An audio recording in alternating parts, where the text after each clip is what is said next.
is it really possible to change the background of a transparent object? Let's find out. In this video, we're going to be learning how we can change the background of a transparent object in Adobe Photoshop. This is Twisted Creative. Alibe Emmanuel is my name. It's your first time on this channel. Please don't forget to hit that subscribe button, not only by hitting that subscribe button, also ring that notification bell so that you don't miss any of the next video. Without wasting much time, let's jump into it. We have to take this object to a new background. So how can we go about this? And let's go. Then what we're going to do here, look at we are going to be placing it on this background. So the way we are to do this is just for us to go to this object and drag it down onto this background. Then what we are going to be doing here is for us to make, is it by selecting with lasso tool? No, we are not going to use lasso tool now. What we are going to be using is background eraser tool. So here we are going to go to our tools and select background eraser tool. But before you do that, make sure you go to your eyedropper tool, select this eyedropper tool here. Then you go to your sampling size, sample size. Your sample size must not be point sample. It must not be point sample. Then at least 3 by 3 average pixel or 5 by 5 average pixel. Note that. So we are going to be taking 5 by 5 average pixel. Then we'll go back to our background eraser tool. Then in this background eraser tool, we have 3 eyedroppers here on top left of the Photoshop. We have the first one, double eyedropper icon. Then we have the second one, single eyedropper icon. Then we have another single eyedropper with background, foreground, and background there. So the first one is called sampling continuous. That means you have to continue sampling. Then the middle one, you have to sample once. Sample once, take notes. We are going to be using the middle one. Then make sure this middle one is selected, because you can see the darker one. Like if I click this one now, it becomes darker. The box becomes darker. So you know that one is selected. So this middle one now is selected. Now, the next thing we are going to be looking at, after selecting the middle eyedropper here, then you go to the limit here. In this limit, there are 3 options here. These 3 options, you have to make sure you are on discontinuous. Then the next thing we are going to be looking at now is tolerance. This tolerance to be depending on your image size, your image quality, then the luminosity of the colors involved in your image. So it's not something I can just say take a particular percentage to do your work, because your photo may be different from mine. Manually, you can adjust to a percentage that's going to suit your job. So how do we go about selecting the percentage that's going to suit our job?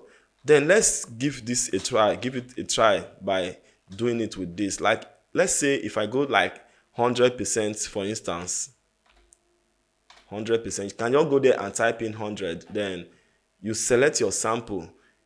Mind you, this brush I'm using now, this background eraser tool, you see a cross sign on that in the middle of the circle. That cross sign means your sample, because anywhere that cross is and you left click and hold, that will be your sample. Then you use it to rub around the area you want to wipe.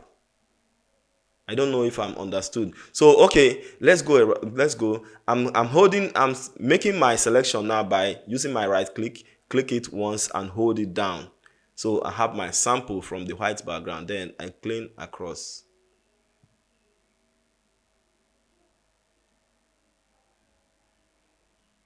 You can see that as long as the more I do it, the more it erases the object. So we don't need that now. Then I just pick it once and drag it once. It's a kind of a little bit okay. Then what if we say let's change it to 50% or thereabout? Can just go in here and type in 50, 50. Then I'll go the same and go to the same object and drag around. As you can see, 50% is a little bit better than the 100%. Then let's go again and check somewhere else here. Then I drag across here with 50%. Is it not interesting? So, okay, let's say if we decide not to wipe this thing that much, because if we start wiping with this now, I bet you we are not going to get anything good. So at least for this image, I believe 25 will be okay for this image. Let's go and type in 25 first and do the magic. So before then, let's just erase all this. Let's just move back and we have the original image. Okay, what we're going to do now, as we are wiping the background, we are going to consider the reflection on the bottle. So now I will start by taking my sample here and rub it around the object, trying to put into consideration this reflection. I'm not going to remove it that much. Then I go ahead and paint. Like as you can see, all these areas are the white background. Then use it to rub around. Even as you can see, the net is also being affected. It's passing through the net. Is it not amazing? Okay, let's just go and continue painting. Then we can see go inside here. No, there's a mistake there. The reflection is not considered. Let's go again and do something. Let's paint all over this area. Then go like this. Even if we are going to paint this reflection, we are going to reduce it more. Let me do it again.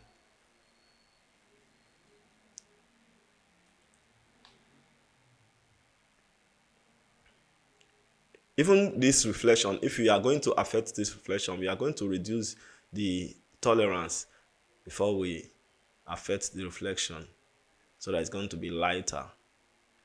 So we have it taken like this.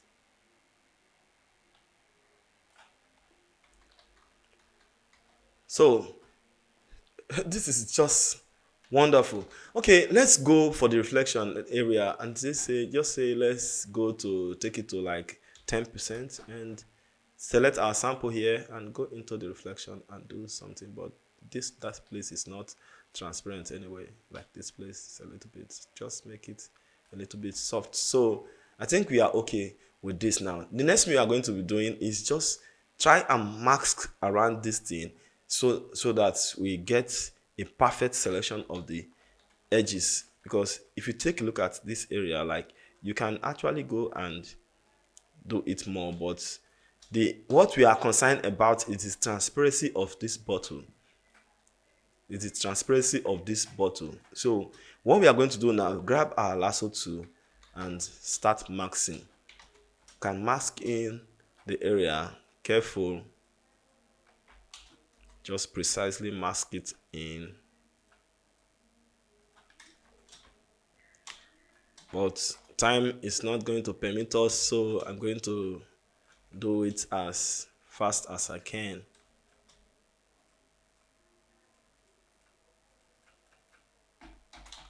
So I'm going to fast forward it now.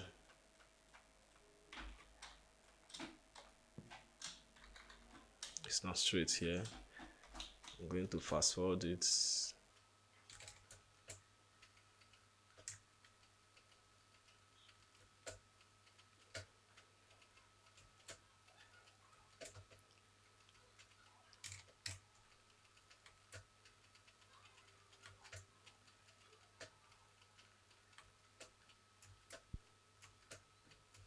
For more precise selection, it's good you zoom very well so that you see it very well and create your parts.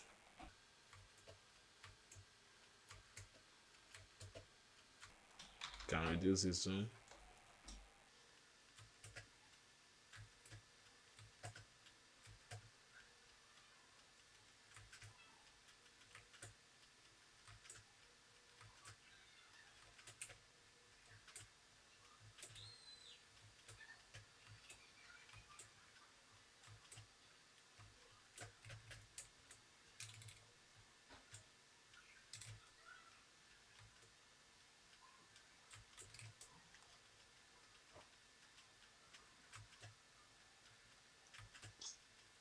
So like all these areas, we are not going to precisely select them. As you can see, then we'll end it up here. Then all we have to do here is just to select inverse and feather with like 2 is enough for this size of this image, and hit OK, then hit delete once or twice. Then we have this stuff perfectly selected. So you can just go to your move tool and move it down and place it wherever you want to. And let's say we can just rotate a bit, and it's okay like this, and increase the size.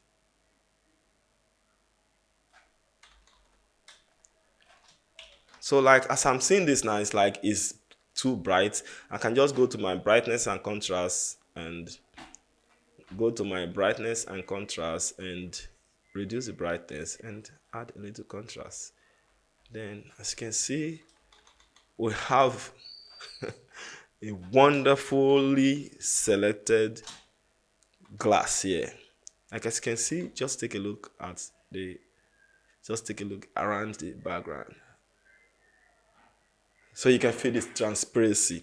Then if you feel this background is not good enough for you to check it, we can just say, okay, let's just move it from this background to the next background, which is like this. So it's not so simple. Yes, that is it on how you can change the background of your transparent object in Adobe Photoshop. If you find it interesting, helpful, and useful, don't forget to let us know in the comment section, and don't also forget to hit that subscribe button if you've not done that before, and don't also forget to ring the notification bell so that you don't miss any of the next video. Thanks for watching today's video. Creative Pro, keep on creating. Please stay creative, and bye for now.